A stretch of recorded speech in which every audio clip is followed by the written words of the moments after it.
हुँ। नमस्कार दोस्तों। Indian space agency ISRO के इतिहास में यह पहली बार हो रहा है कि इतना हेवी लोड को इसने लोअर अर्थ ऑर्बिट में सेंड कर दिया है। यह यूएसए के ब्लू बर्ड ब्लॉक 2 नाम के सैटेलाइट को, जो कि इतना हेवी है कि कुछ डेवलप्ड कंट्री के ही स्पेस एजेंसी इसको लोअर अर्थ ऑर्बिट में भेज सकते थे। यही वजह है कि पूरी दुनिया इसको देख कर के शॉक है। तो चलिए इसके बारे में डिटेल से देखते हैं। इसके पहले आप चैनल को सब्सक्राइब कर लीजिए और वीडियो को लाइक कर दीजिए। इसरो ने यह पहली बार किया है कि इसने लगभग 6100 किलोग्राम यानी कि 6.1 टन के लगभग ब्लू बर्ड ब्लॉक 2 नाम के सैटेलाइट को जो है लोअर अर्थ ऑर्बिट में डिप्लॉय किया है। और वह इसके लिए एलवीएम M3 एंड M6 नाम के रॉकेट का इस्तेमाल करके किया है। इसकी वजह से जो है पूरी वर्ल्ड शॉक में है और यह इतना इकोनॉमिकली किया है कि अब ये अन्य देशों के सैटेलाइट लॉन्च करने वाले एजेंसी हैं, वो इसको देख रहे हैं। तो देखते हैं कि यह फर्स्ट टाइम है जब history of Indian space agency कि इतना हेवी पेलोड को उन्होंने लोअर अर्थ ऑर्बिट में एलवीएम-3 एंड एम-6 का रॉकेट का इस्तेमाल करके भेजा है।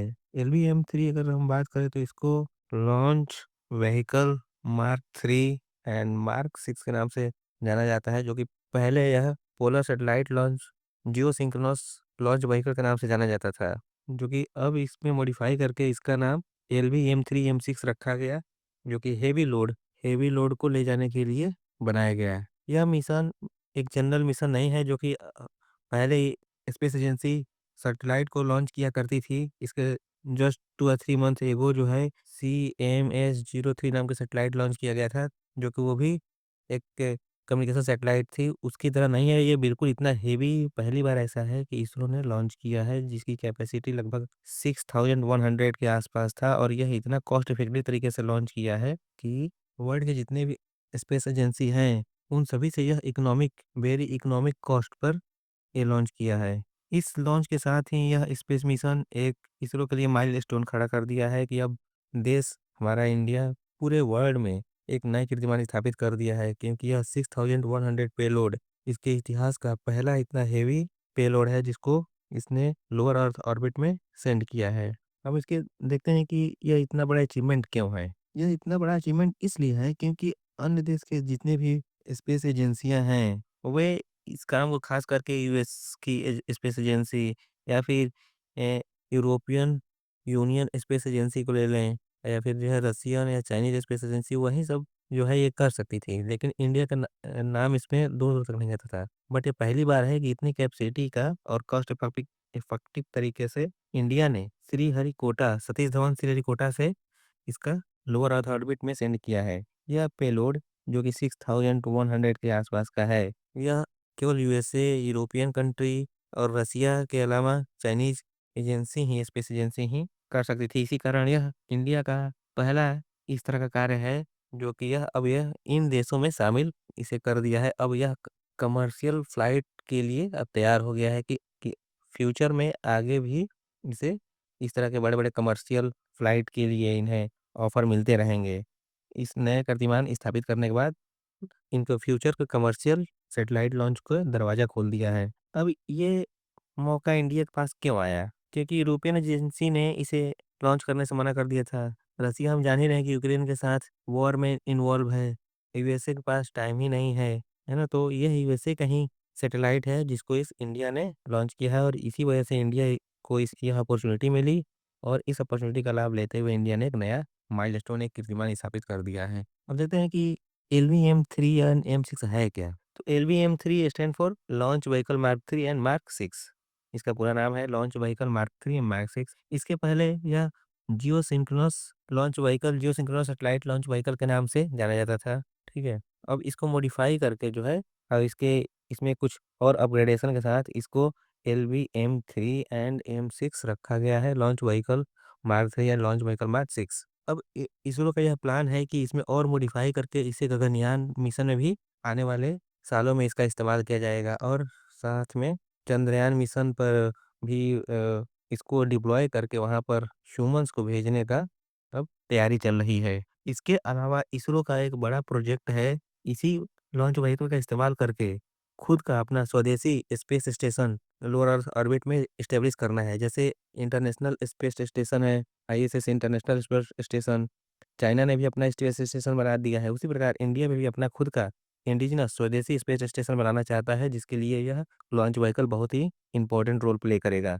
और इस स्पेस स्टेशन का क्या नाम होगा? भारतीय अंतरिक्ष स्टेशन। ठीक, अब देखते हैं कि इसके द्वारा लॉन्च किए गए सैटेलाइट जिसका नाम ब्लू बर्ड ब्लॉक 2 है, इतना सिग्निफिकेंट क्यों है? क्योंकि यह current mission is the third commercial one involving ISRO's newest launch vehicle. यह इसरो का जो कि blue bird block 2 commercial satellite को लॉन्च किया है, यह इसका थर्ड कमर्शियल लॉन्च है। इसके पहले इसने जो है 36 सैटेलाइट लॉन्च किया था, किसका? OneWeb का। और जिसको CMS communication satellite vehicle 0 CMS communication satellite 03 के नाम से जाना जाता है, वो किसका था? OneWeb का। लगभग 36 सैटेलाइट थे, जो कि broadband satellite internet service provider का काम करता है, जो 2022 एंड 23 के दौरान ये लॉन्च किया था। तो यह इसका थर्ड ब्लू बर्ड सेकंड, ये थर्ड कमर्शियल फ्लाइट है, या यूँ कहें कि लॉन्च है इसरो का। अब इसके साथ ही India has been chosen for the this mission following Russia's refusal. अभी मैंने हमने बता ही दिया कि रसिया के रिफ्यूज़ल की वजह से, और यूरोपियन यूरोपियन यूनियन के रिफ्यूज़ल, और रसिया के यूक्रेन के साथ वॉर में इंडल्जेंस, यूरोपियन एजेंसी भी बिज़ी होने की वजह से ये इंडिया को अपॉर्च्युनिटी मिला था। और इसके साथ ही यूरोपियन स्पेस एजेंसी के एरायन 5 जो है, वो आउट ऑफ कमीशन चल रहा है। तो यह अपॉर्च्युनिटी इंडिया को काफ़ी किस्मत से मिली, जिसका लाभ इसने पूरा उठाया और अपना कीर्तिमान स्थापित किया। The launch vehicle mark 3 is hardly the only heavy launch vehicle on the market, है ना? ये अभी तक के मार्केट में खासकर स्पेसएक्स का, जो कि फाल्कन 9 रॉकेट का इस्तेमाल करके हेवी लॉन्च कर रहा था, उसके उसके बाद देखें तो यह यही एक ऑप्शन है वर्ल्ड के पास, जो कि इंडिया के पास आएगा इस तरह के हेवी लॉन्च के लिए। और other options are SpaceX, Falcon 9 and ESA's Ariane 6, जो कि एरायन 5 डीकमीशन हो चुका है, तो एरायन 6 का इस्तेमाल वो लोग करते हैं। बट इन सभी के बाद इंडिया का ही नंबर अब आएगा, और यह अपॉर्चुनिटी का पूरा इस्तेमाल किया गया है। अब साथ ही वेडनेसडे को इसरो का यह चांस जो है, इस बात को डिमॉन्स्ट्रेट किया कि अब यह इतने हेवी लॉन्च को, हेवी पेलोड को स्पेस में ले जाने में, और वो भी कॉस्ट इफेक्टिव तरीके से ले जाने में सक्षम है, ताकि फ्यूचर में भी अब यह कमर्शियल लॉन्च को फुलफ़िल कर सकेंगे, और इनका ये अपना रेवेन्यू जनरेट कर पाएँगे उससे। आगे देखते हैं कि यह मिशन पूरे वर्ल्ड में इतना मैटर क्यों करता है? क्यों? क्योंकि यह मिशन के सक्सेसफुल लॉन्च होने से इंडिया की एंट्री हो जाती है एलीट हेवी लिफ्ट नेशंस में। क्यों? क्योंकि एलीट हेवी लिफ्ट नेशंस में कौन है?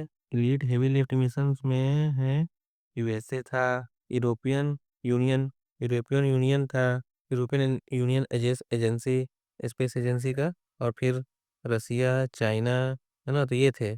और अब ये प्लस इंडिया, अब इंडिया इसमें शामिल हो गया है, जो कि कमर्शियल फ्लाइट से काफ़ी रेवेन्यू जनरेट करेगा। इस तो अब ये क्या होगा इससे?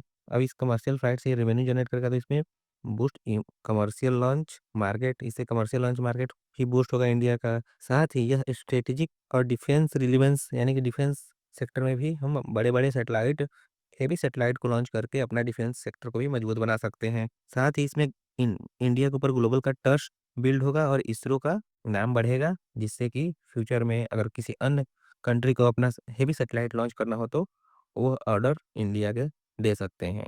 अब इंडिया का फ्यूचर स्पेस प्लान क्या है? तो इंडिया चाहता है कि अब इसका गगनयान, ह्यूमन स्पेस फ्लाइट में भी इसका इस्तेमाल करेंगे, ताकि अब ह्यूमन्स को जब भी स्पेस में भेजना होगा, तो इसी स्पेस जो इसका रॉकेट है, इसी रॉकेट रॉकेट का इस्तेमाल करके भेजेंगे। इससे फ्यूचर में जो कि भारतीय अंतरिक्ष स्टेशन के भी इस्टेब्लिश करने की इसरो का प्लान है, जो कि अब इसी रॉकेट की मदद से किया जाएगा, और साथ ही डीप स्पेस और हेवी पेलोड मिशन इसी के साथ कंप्लीट किए जाएँगे। Thank you for watching.